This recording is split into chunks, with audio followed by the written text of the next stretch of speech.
পত্রিকায় এসেছে বিগত সরকার নির্মিত মসজিদ নির্মাণে অঢেল দুর্নীতি হয়েছে। যে মসজিদ নির্মাণে আর্থিক দুর্নীতি হয়েছে সে মসজিদে নামাজ পড়া যাবে কিনা, গুরুত্বপূর্ণ প্রশ্ন। এই প্রশ্ন উত্তর হলো যে কোন মসজিদ নির্মাণে এর নির্মাণ সংশ্লিষ্ট ব্যক্তিবর্গ যদি কোনো দুর্নীতি বা অপরাধ করে থাকেন তাহলে ইনশাআল্লাহ বিইذনিল্লাহ মুসল্লিদের নামাজে কোনো অসুবিধা হবে না। কারণ প্রথমত আল্লাহ সুবহানাহু ওয়া তাআলা কোরআন কারীমে একাধিক জায়গায় আমাদেরকে এই বিষয়ে জানিয়েছেন যে আল্লাহ তাযরু ওয়াসিরাতুন বিজরা উখরা, কেউ কারোর পাপের বোঝা বহন করবে না।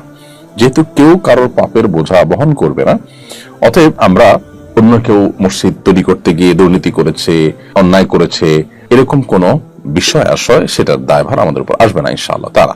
হ্যাঁ, কোন অন্যের জায়গা জবরদখল করে বা কারোর জায়গায় অন্যায়ভাবে মসজিদ নির্মাণ করলে বা জায়গা ছিনতাই করে সেখানে মসজিদ নির্মাণ করলে সেই জায়গা নামাজ হবে কিনা এটা নিয়ে ওলামাদের মধ্যে দুইটা মত আছে। এক্ষেত্রেও বিশুদ্ধ মত হলো নামাজ হয়ে যাবে, তবে বিকল্প থাকলে সেই মসজিদে যাওয়া উচিত নয়।